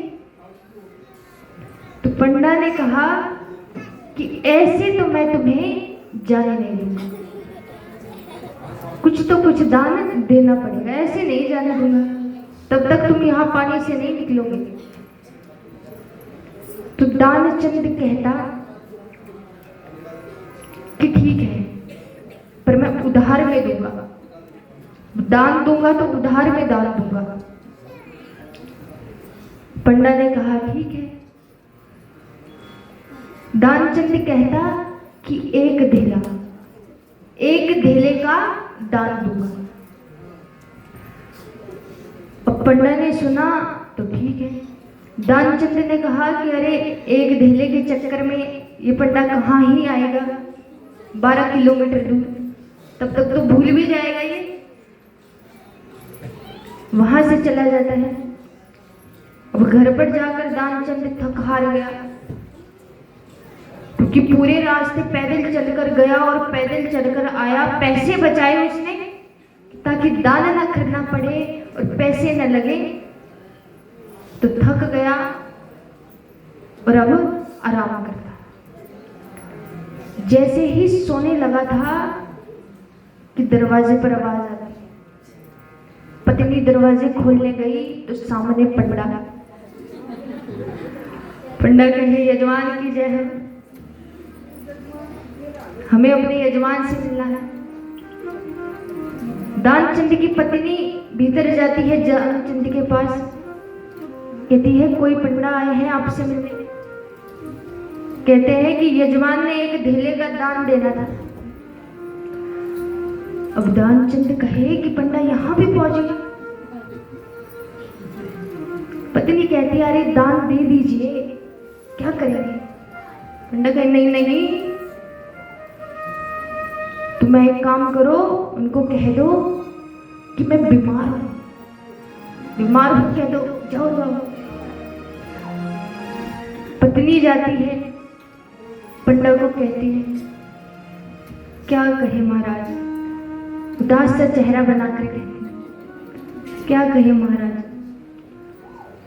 आज इतने समय बाद कहने पर तो गंगा जी के तट पर गए और आते ही बीमार पड़ गए, तो आप कल मिलने आइएगा, अभी मत आइए, आप जाइए। पंडा कहे अरे हमारे यजमान की तबीयत खराब है, उनका स्वास्थ्य ठीक नहीं है, और भला पंडा कैसे चला जाए जब तक हमारा यजमान स्वस्थ नहीं होगा, हम यहाँ पर ही रहेंगे,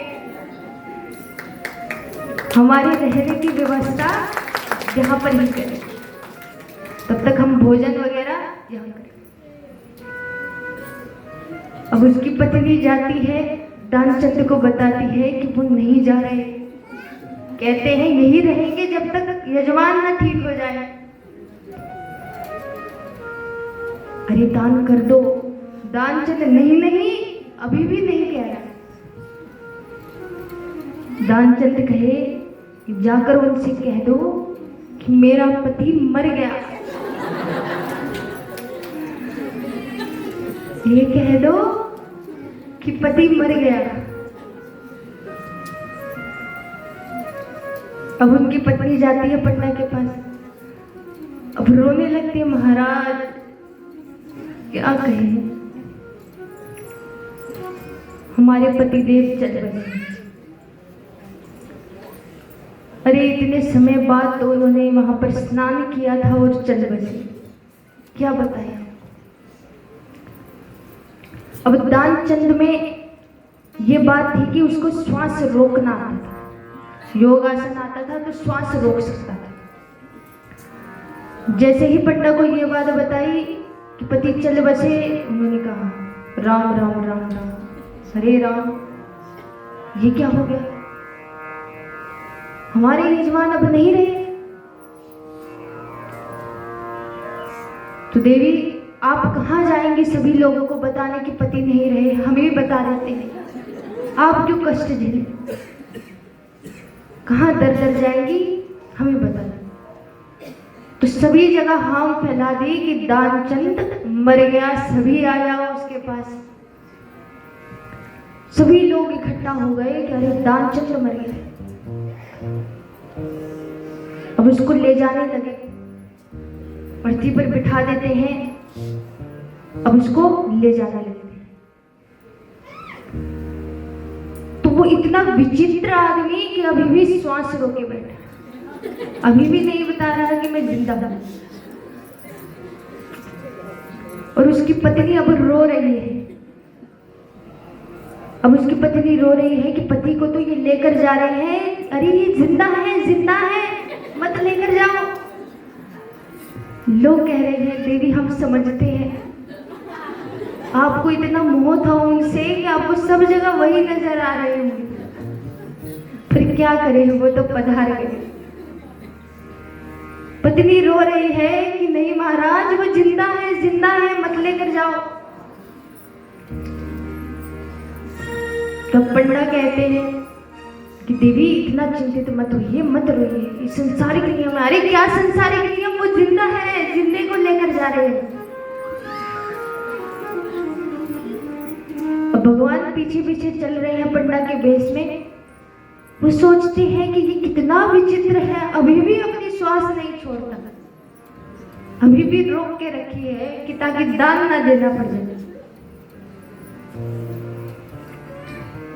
अब वहां पर घाट तक पहुंच जाते हैं। जैसे ही अग्नि देने लगते हैं कि पंडा बोलते हैं कि मुझे यजमान के कान में कुछ बोलना है। यजमान जाते हैं, पंडा जाते हैं यजमान के कान में कुछ बोलने के लिए। कान में बोलते हैं कि मैं स्वयं भगवान विष्णु हूं। अब धीरे धीरे यजमान नेत्र खोलते, सामने देखते हैं कि पंडा तुरंत नेत्र बंद।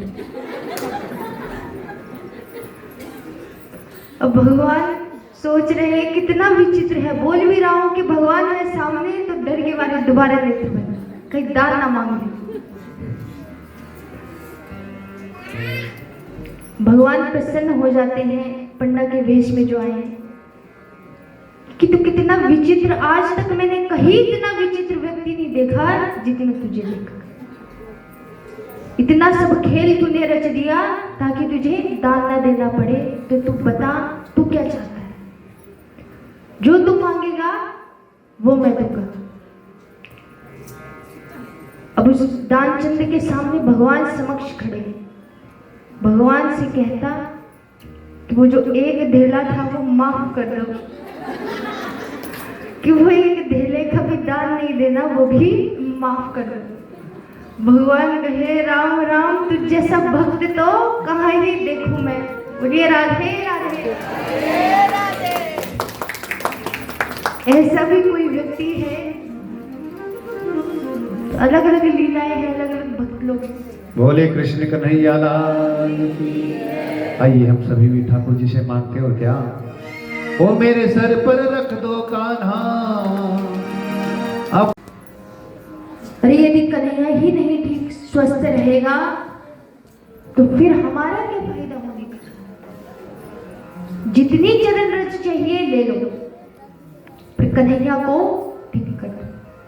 हमें स्वीकार है उस नर्क में भी जाने के लिए जहां के लिए सब मना कर रहे हैं, पर हम कन्हैया के लिए वहां पर भी जाने को तैयार हैं। इतना प्रेम गोपियां करती हैं। ये तो आपको छोटी सी बात और उदाहरण बताया है कि कितना प्रेम करता है। कल आपको पता लगेगा कि गोपियां कितना प्रेम करती हैं जब आप उनकी बातें सुनेंगे। कल के संवाद तो ऐसे है कि आप सब रोते ही रहे।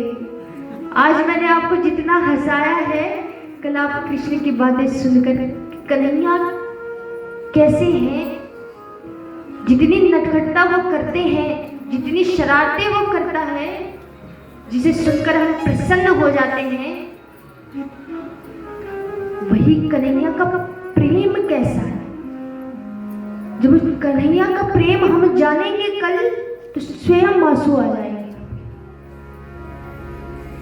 सिर्फ सुनने सुनने से।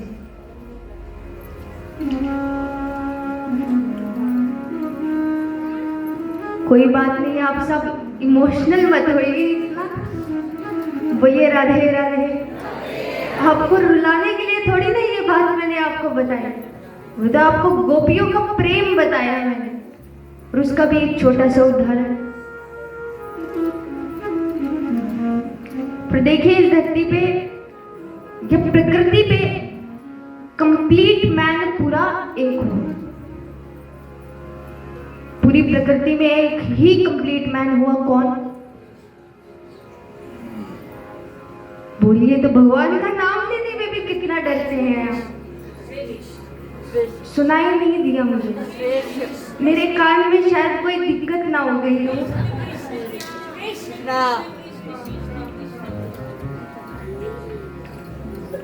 कृष्ण हुए। अब कैसे है कृष्ण कि जिसने बचपन जिया तो ऐसे कि आज भी जब लाड़ में भारत की हर माँ अपने बेटे को कन्हैया कहती है। ऐसा बचपन की अभी किसी बालक को देखते हैं तो हम क्या कहते हैं कि मेरा कन्हैया है, छोटा सा कन्हैया है।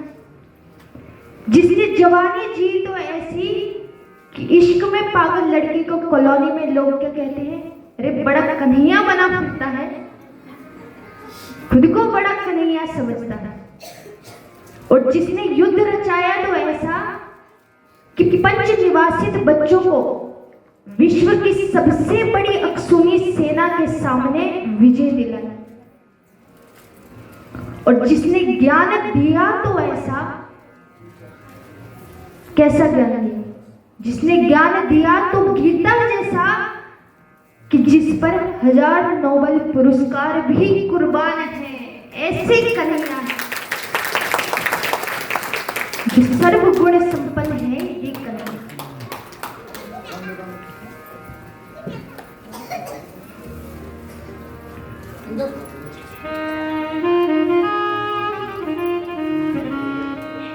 अच्छा देखिए,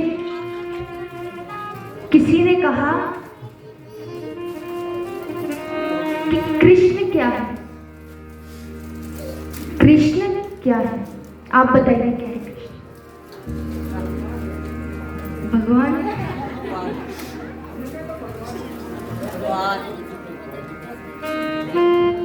वो तो है ही, कृष्ण भक्ति है। और क्या बताइए, यहाँ पर कौन से मार्क्स फाइनल एग्जाम चल रहा है कि गलत बोलेंगे तो गलत नंबर मिल जाएंगे? अच्छा, कृष्ण सर्वस्व है। और वियोग है। किसी ने बड़ा सुंदर कहा है कि कृष्ण क्या है, कि चेहरे की मुस्कान है कृष्ण। सुनिएगा ध्यान से, शब्दों को सुनिएगा कि चेहरे की मुस्कान है कृष्ण, भक्तों की श्वास और प्राण है कृष्ण। है आपके प्राण या नहीं? हाँ तो बोल रही है, पर कोई पसंदीदा चीज छीन ली जाए पता लग जाएगी कि कहाँ है आपके प्राण। चेहरे की मुस्कान है कृष्ण, भक्तों की श्वास और प्राण है कृष्ण, वनों का पुष्पों का रस है कृष्ण, जिसका पान कर अमर हो जाए वो अमृत है कृष्ण, जलते दीपों का प्रकाश है कृष्ण, प्रकाश है कृष्ण, मृत जीवित की श्वास है कृष्ण, दुखियों का एकमात्र सहारा है कृष्ण, जीवन रूपी भवसागर का किनारा है कृष्ण। अगर बाल्यकाल में गोपियों के वस्त्र चुराते हैं कृष्ण, तो युवावस्था में द्रौपदी के वस्त्र प्रदान कर उसकी लाज बचाते हैं कृष्ण। और यूं तो शिशुपाल के द्वेष की 100वीं गाली पर सुदर्शन चक्र चलाते हैं कृष्ण, पर वही कृष्ण प्रेम की गाली सुनने गोपियों के द्वारा आते हैं कृष्ण। ब्रज मंडल का मान है कृष्ण, ब्रिजवासियों का क्या है? मान है कृष्ण, ब्रिजवासियों की आन है कृष्ण। और जीवन धन रस की खान है कृष्ण, हमारे पूरे, कंप्लीट तो कर सकते हैं सेंटेंस, हमारे पूरे प्राण है कृष्ण। सब बोल दिया पर आपने प्राण नहीं बोला। वहां पर कंस के पास जिसका काल आ गया है, जिसके काल का जन्म हो गया है, वहां पर कंस की दशा। कंस ने मीटिंग रखी, सभी को बुलाया कि जो मेरा काल है उसको ढूंढो, उसका जन्म हो गया है तो जो मेरा काल है उसका वध करना है। तो पूतना आती है, पूतना कहती है कि ये काम आप मुझ पर छोड़ दो। जितने भी बालक जन्मे हैं 15 से 20 दिन में, जितने भी बालक जन्मे हैं मैं सबको मार डालूंगी। अब पूतना जाती है तो देखती है कि कई सारी गोपियां नंद भवन की ओर प्रवेश कर रही। तो पूतना को लगता है कि यहाँ पर जरूर किसी बालक का जन्म हो। तो पूतना भी बड़ा सुंदर सा वेश धारण कर लेती है। इतना सुंदर वेश धारण करती है कि कोई पहचाने ही ना कि उसके पीछे का रूप उसका क्या है। परम सुंदर रूप धारण करती है। अब गोपियों को देखती है कि नंद भवन में प्रवेश किया है तो मैं भी इनके बीच चली जाती हूँ। तो उन्हीं गोपियों के बीच मिलकर नंद भवन में प्रवेश करती। सभी गोपियां बधाई देती हैं तो उन्हीं के बीच जाकर यशोदा मैया के पास जाती है। कह रही यशोदा, मैंने सुना है तेरे यहाँ लाला भैया है, जरा हमें भी तो दिखा कि कितना सुंदर है, हमें भी देखना है। यशोदा मैया विचार करे कि मैंने इन्हें तो कभी देखा ही नहीं, भला ये कौन है जो मेरे लाला को देखने आए। बधाई देने तो इतने सारे लोग दूर दूर से आ रहे थे। तो यशोदा मैया ने सोचा कि होगी कोई दूर की रिश्तेदार कि जिनका क्या तो मुझे अभी नहीं हो रहा हो, पर कोई बात नहीं, लाला से ही तो मिलने आई है, उसके ही तो दर्शन करने आई है। तो पूतना सुंदर अवतार में ही कृष्ण के पास जाती है। पालन में कन्हैया जाती है, कन्हैया को देखती है। अब कन्हैया ने अपने नेत्र बंद कर दिए, पर कन्हैया को पता है कि पूतना मौसी आ गई। अब नेत्र बंद करे हैं तो नेत्र बंद करके भगवान शंकर का स्मरण करते हैं कि अब जिसलिए मैंने ये अवतार लिया है, जन्म लिया है कि दुष्टों का विनाश करूं, तो सर्वप्रथम मुझे पूतना मौसी से ही प्रारंभ करना हो। तो पहले थोड़ा ध्यान तो कर लूं, क्योंकि अभी तो जन्म हुआ और अभी से ही मुझे वध करना शुरुआत करनी है, इन सबका उद्धार करना। नेत्र बंद करते हैं, पूतना देखती है तो कन्हैया को अपनी गोद में ले लेती। अब कन्हैया को अपना दूध पिलाती है। अब वो अपने स्तन पर कालकूट नामक विष लगाकर लेकर आई। भगवान ने वो दूध पिया। जैसे ही दूध पी रहे थे तो सबसे पहले तो विष को पिया, फिर दूध पिया, फिर दुग्ध पिया, और धीरे धीरे अब प्राण हरने लगे। पूतना के प्राण हर रहे हैं और अब पूतना को पीड़ा हो रही है, अपने स्तनों में पीड़ा हो रही है। कह रहे हैं अरे बालक मुझे छोड़ दे, समुच्चा समुच्चा, मुझे पीड़ा हो रही है, मुझे छोड़ दे। भगवान कहे मौसी पहले तो हम पकड़ते नहीं, और जब पकड़ ले तो इतनी आसानी से छोड़ते नहीं है, तो भला कैसे छोड़ दे। अब जिसने अवतार लिया है वो कार्य तो सिद्ध करे। तो पूतना के प्राण हर रहे हैं। पूतना दर्द के मारे बालक को अपने स्तन पर लगाए दौड़ रहे हैं, मुझे छोड़ दे। जैसे ही भगवान सारे प्राण हर लेते हैं तो अब पूतना अपने असली अवतार में आ जाती है। विराट पर्वतकार शरीर ले लेती है और धड़ाम से धरती पर गिर जाती है। जैसे ही उसके प्रभु सारे प्राण हर लेते हैं। बोलिए पूतना मर्दन भगवान की जय। जैसे ही पूतना गिरती है तो धरती हिलने लगती है, चारों दिशाएं गूंज जाती है और 6 कोस की दूरी पर जितने भी वृक्ष होते हैं वो भी गिर जाते हैं। दौड़ी दौड़ी आती है, नंद बाबा आते हैं और क्या दृश्य देखते हैं कि पूतना का इतना बड़ा पर्वतकार शरीर और उसके उधर पर भगवान कृष्ण क्रीड़ा कर रहे हैं। यशोदा मैया डर जाती है। अब नंद बाबा जैसे तैसे ब्रिजवासियों के साथ मिलकर कन्हैया को उसके उधर के ऊपर से लेकर आते हैं। यशोदा मैया को पकड़ाते हैं, कन्हैया को अपना स्तनपान कराती है यशोदा मैया। अब जैसे ही अपना दूध पिलाती है तो तब मैया को संतुष्टि होती है कि हे प्रभु, तूने मेरे बालक को बचा लिया, उसकी रक्षा कर दी।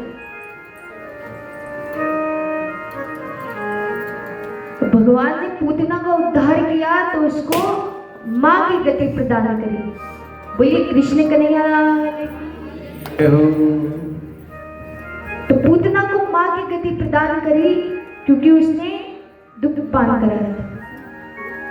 तो भगवान को लगा कि ये कार्य केवल एक तो मां कराती है, ये काम तो मां करती है, तो इसलिए पूतना को मां की गति प्रदान करें।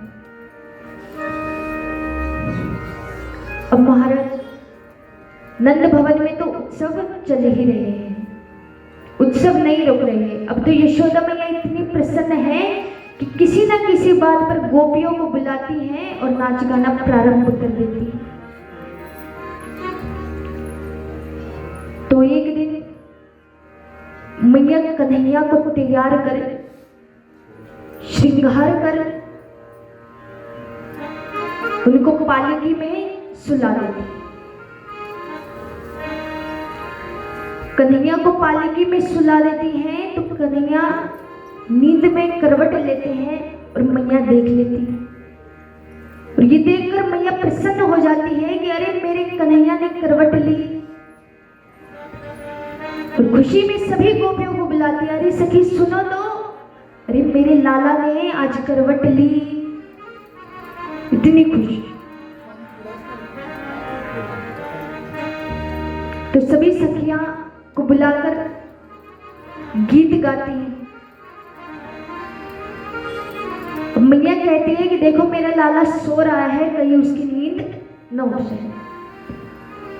गोपियां कहे तो फिर गीत कैसे गाए, तो लाला के कारण अगर उठ ना जाए तो गीत कैसे गाए।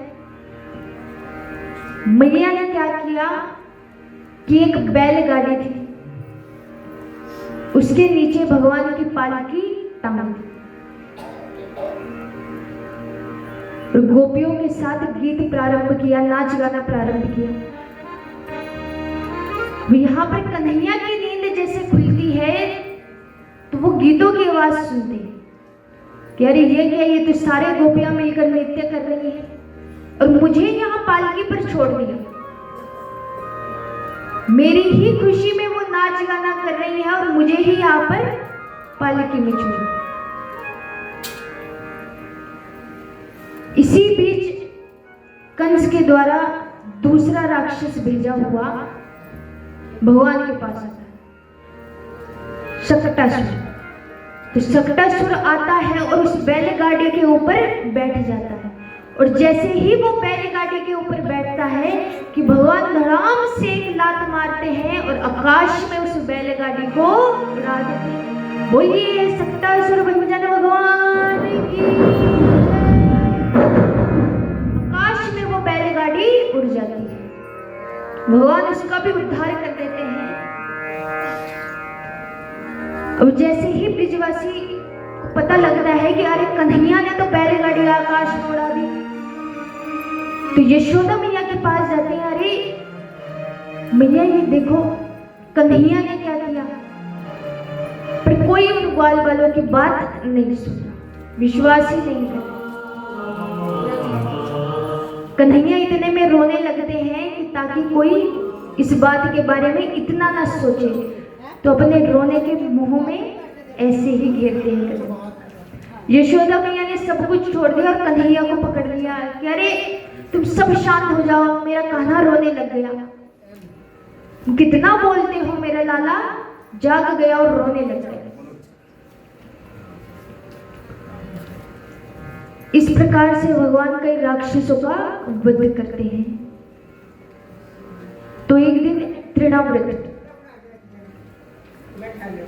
तो तृणाव्रत जो था वो एक बवंडर रूप में आया।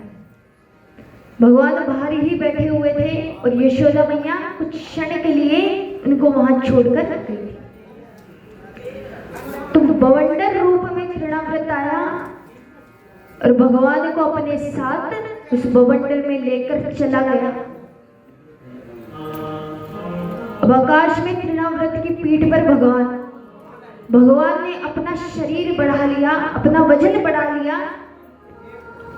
तृणाव्रत सोचता है कि अरे मैंने तो इस छोटे से बालक को अपनी पीठ पर बिठाया था, ये कहीं मैं गलती से भूल से कोई पत्थर तो नहीं लेकर आ गया अपनी पीठ पर। भगवान जैसे ही ये सुनते हैं, भगवान कहते हैं अरे दुष्ट, लोग पत्थर में मुझे पूजते हैं और तू कहता है कि कहीं पत्थर ही तो नहीं लेकर आ गया मैं, तो रुक, तुझे मैं इसी पत्थर से उद्धार करूंगा, तेरा इसी से ही मैं वध करूंगा। तो उसका गला दबाकर और वही तृणाव्रत को मार देते हैं। बोलिए तृणाव्रत भंजन भगवान की।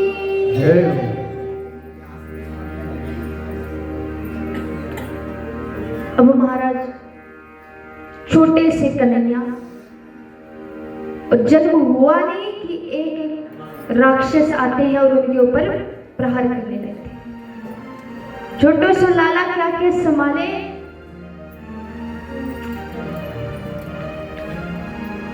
तो एक दिन वसुदेव जी सोचते हैं कि मेरे लाला का नामकरण संस्कार हुआ होगा कि नहीं। विचार करते हैं। अब कन्हैया 1 वर्ष के हो गए, इतने बड़े हो गए, 1 वर्ष। गर्गाचार्य जी नंद भवन में प्रवेश करते हैं। नंद बाबा उनका स्वागत करते हैं। क्या ये ऋषिदेव, ये जरा मेरे लाला की पत्री तो देखिए, इसकी जन्म पत्री देखिए। ऋषिदेव कहते हैं कि इनका नाम क्या रखा है तुमने। नंद बाबा ने कहा कि नामकरण संस्कार तो अभी किया ही नहीं। अरे हम कुछ ना कुछ तो बुलाते रहते हैं, कोई लाला बुला दे, कोई कुछ बुला दे, कोई मेरो नंद बाबा का छोरा बुला दे। तो ऋषिदेव वो कहते हैं कि महाराज क्यों ना आप ही मेरे लाला का नामकरण संस्कार। गर्गाचार्य जी कहते हैं कि ठीक है, तो आप गौशाला में आ जाएं और वहां पर हम इन बालकों का नामकरण संस्कार करेंगे, और छोटा से ही नामकरण संस्कार करेंगे, किसी और को मत लेकर आइएगा। अब मैया अपने लाला को तैयार करती है। नंद बाबा जैसे ही बताते हैं कि अरे यशोदा, हमारे लाला का नामकरण संस्कार है और कल इसको तैयार कर देना। तो कन्हैया को तैयार करती है और इतना सुंदर श्रृंगार करती है, नए नए वस्त्र पहनाती है, बंसी देती है, मालाएं पहनाती है। छोटे से कन्हैया उनके हाथ में घुंघरू बांधती है, पैरों में घुंघरू बांधती है। एक कन्हैया के गालों में लाली, एक कन्हैया के होठों में लाली। कहना इतना सुंदर है, उसको नजर न लग जाए तो क्या चीज बाकी है? काजल का टीका। तो उनको नजर न लगे तो टीका भी लगाती है कि मेरे कन्हैया कितना सुंदर लग रहा है। मोटा मोटा आंखों में भी काजल लगाती है और इतना सुंदर रूप भगवान का श्रृंगार करके तो और सुंदर लग रहे हैं कि बस देखते रहे उनको, आंखों की पलक भी ना झपके, इतने सुंदर। अब जब तैयार कर दिया। तो अब यशोदा मैया कृष्ण कन्हैया को लेकर और रोहिणी मैया बलराम जी को लेकर चलती हैं। तो यशोदा मैया सोचती हैं कि क्यों ना इन ऋषि की एक परीक्षा ली जाए। तो मैया क्या करती है कि रोहिणी मैया की गोद से बलराम जी को ले लेती हैं और अपनी गोद में रख देती है और कन्हैया को रोहिणी माता की गोद में दे देती है। अब जैसे ही वो प्रवेश करते हैं गौशाला में, गर्गाचार्य जी के सामने बैठते हैं, तो देखते ही गर्गाचार्य जी कहते हैं कि अहम ही रोहिणी पुत्रो रमणम सुहृदय, कि ये रोहिणी का पुत्र है जो सबके हृदय में रमण करता है राम की तरह, और इसमें बल पराक्रम बहुत है, बल प्रदानता, तो इसलिए इसका नाम बलराम। बल भी बहुत है और सबके हृदय में रमण करता है, तो बलराम नाम रख दिया उनका। अब जैसे ही कृष्ण कन्हैया की तरफ देखते हैं, तो कन्हैया को देखकर सोचते हैं कि इनका कौन सा नाम रखें। सब तो नाम इनके हैं, कोई बुलाए श्याम, कोई सांवरिया, कोई नटखट, कोई माखन चोर, कोई बंसी वाला, कोई गोविंद, कोई कुछ, इतने सारे नाम हैं इनके, कौन सा नाम रखें। और सब अलग अलग नाम से बुलाते हैं। यशोदा मैया अलग नाम से, गोपियां अलग नाम से, ब्रिजवासी अलग नाम से, जो उनके मित्र हैं वो अलग नाम से, अलग अलग नाम से बुलाते हैं। तो क्या कहते हैं, कोई कहे गोविंद, कोई गोपाला,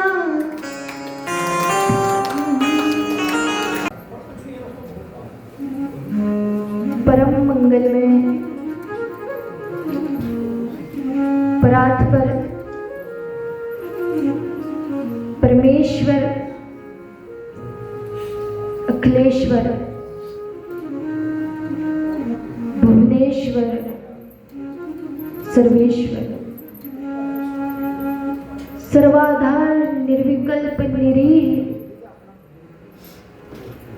आनंद सिंधु करुणा सिंधु, ऐसे दीनानाथ प्रियतम परमेश्वर श्री राधा कृष्ण भगवान की वांग में प्रतिमूर्ति श्रीमद् भागवत महापुराण को हम सबका कोटि कोटि प्रणाम।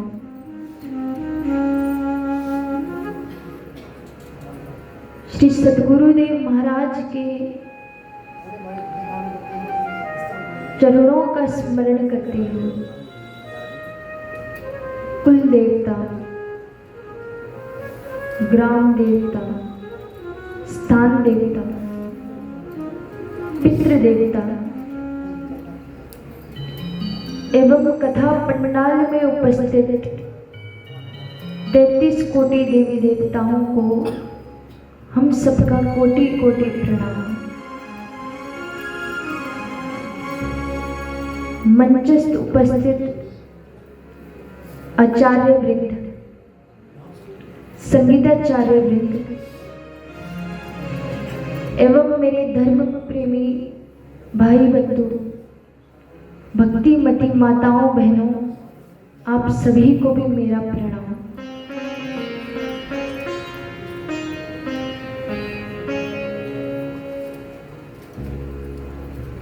परम परमेश्वर की असीम अनुकंपा से, अहेतु की असीम अनुकंपा से आज हम सभी इस पंडाल में विराजमान होकर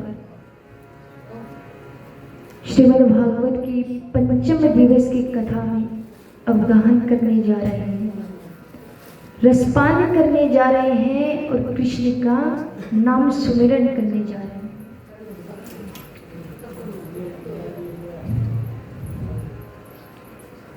तो महाराज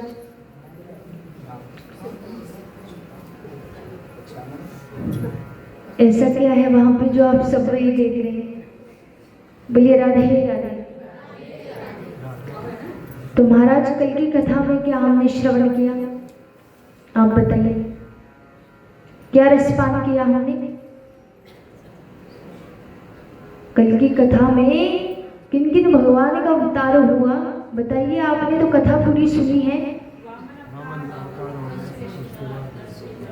नरसिंह अवतार, वामन भगवान का अवतार हुआ, कई सारे भगवान के अवतार हुए कि किस प्रकार से भगवान अपने भक्तों की सहायता के लिए अलग अलग रूप लेकर उनकी सहायता करने के लिए आ जाते हैं। कि जितने भी भक्तजन थे उन्होंने केवल एक बार प्रभु को बुलाया और एक बार बुलाने पर प्रभु उनके पास आ गए।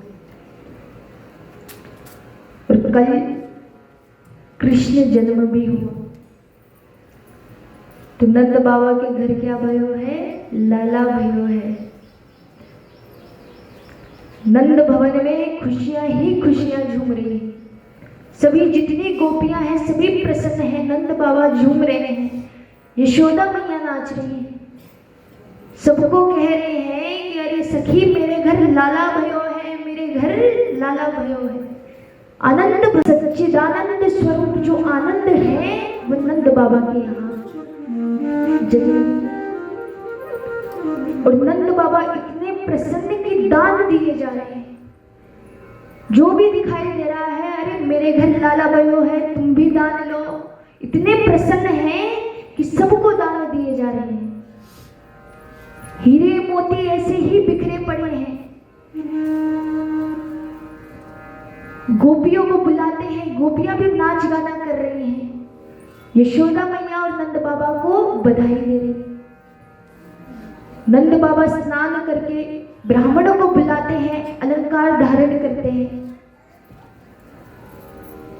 और जितने भी गोपियां हैं जैसे ही धीरे धीरे सबको पता लग रहा है कि नंद बाबा के यहाँ लाला भयो है, तो एक एक करके सब बधाई देने आ रहे हैं।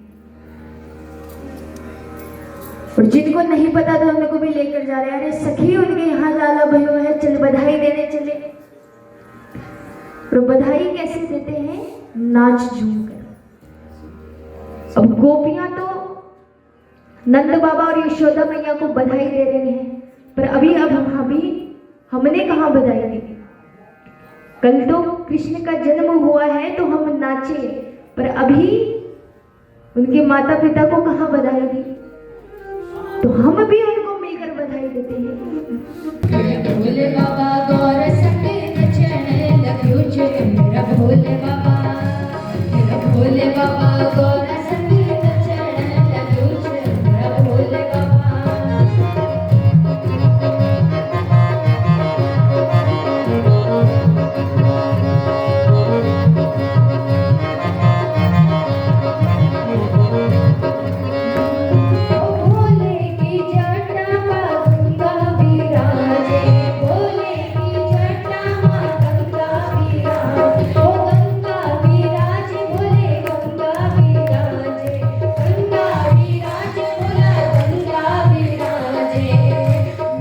भोले बाबा तेरा भोले बाबा गंगा संगे नचने लग्यो जे मेरा भोले बाबा, भोले बाबा गंगा संगे नचने लग्यो जे मेरा बाबा।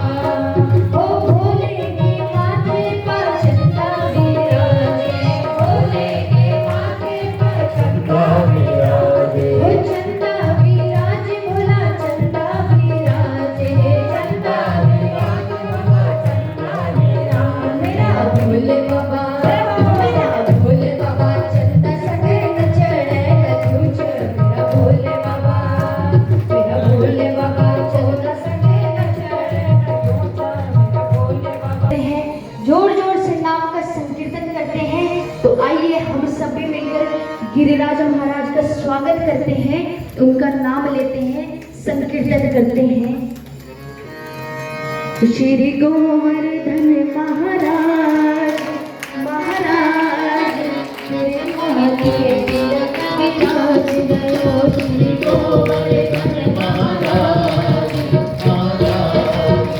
मेरे विराज रहो ओ श्री गोवर्धन महाराज महाराज तोहे माथे मुकुट विराज रहो श्री गोवर्धन महाराज महाराज तेरे माथे मुकुट विराज तोहे माथे मुकुट विराज रहो तोरे माथे मुकुट विराज रहो तोरे माथे मुकुट विराज रहो मुकुट विराज रहो ओ तेरे माथे मुकुट विराज रहो तेरे माथे मुकुट विराज रहो तेरे माथे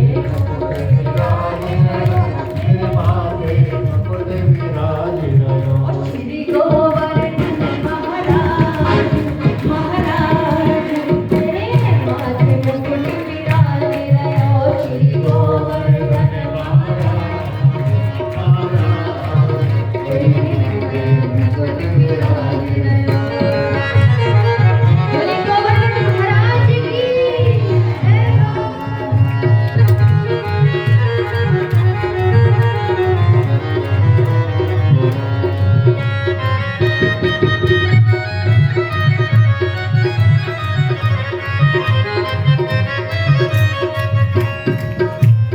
फूलों पे पान चढ़े तो पे फूल चढ़े तो पे पान चढ़े तो पे फूल चढ़े फूलों पे पान चढ़े तो पे फूल चढ़े तो पे पान चढ़े तो पे फूल चढ़े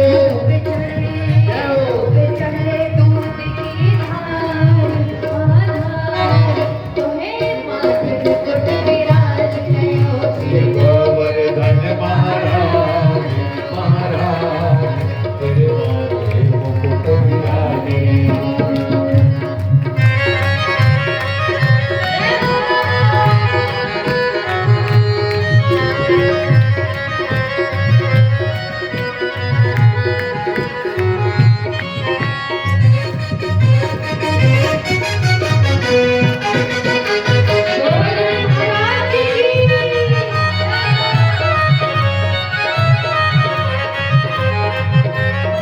तेरे साथ कोस की परिक्रमा तेरे साथ कोस की परिक्रमा तेरे साथ कोस की परिक्रमा तेरे साथ कोस की परिक्रमा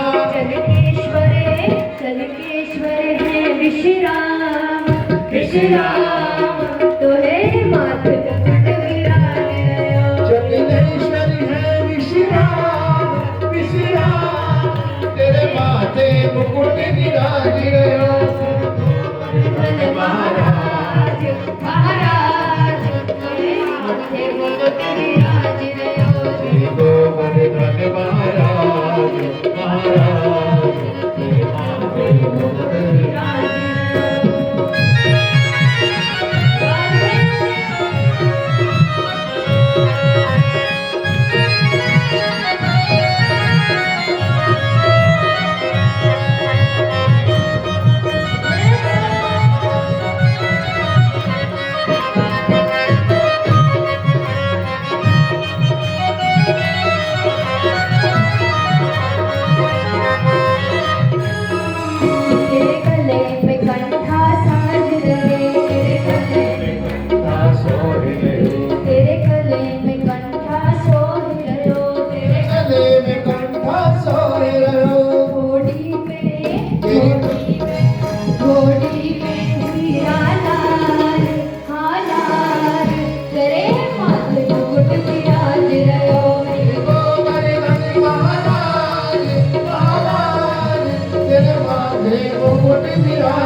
वो तेरे कान में कुंडल सोए रहो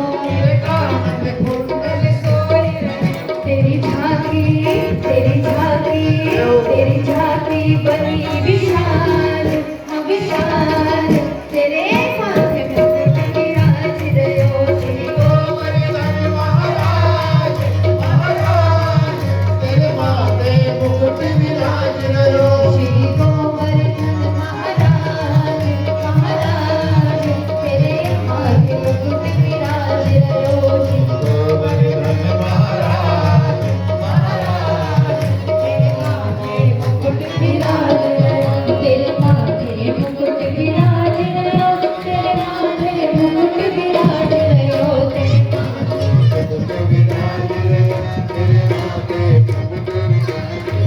तेरे माथे मुकुट विराज रहो तेरे माथे मुकुट विराज रहो मुकुट विराज रहे तेरे माथे मुकुट विराज बिल्कुल सीधे हाथ गोवर्धन महाराज के लिए बिल्कुल सीधे हाथ से तालियां और श्री गोवर्धन महाराज महाराज तेरे माथे मुकुट विराज रहो श्री गोवर्धन महाराज महाराज तेरे माथे मुकुट विराज रहे श्री गोवर्धन महाराज महाराज तेरे माथे मुकुट विराज रहो गोवर्धन महाराज महाराज तेरे माथे मुकुट विराज रहे तेरे माथे मुकुट विराज रहो तेरे माथे मुकुट विराज रहे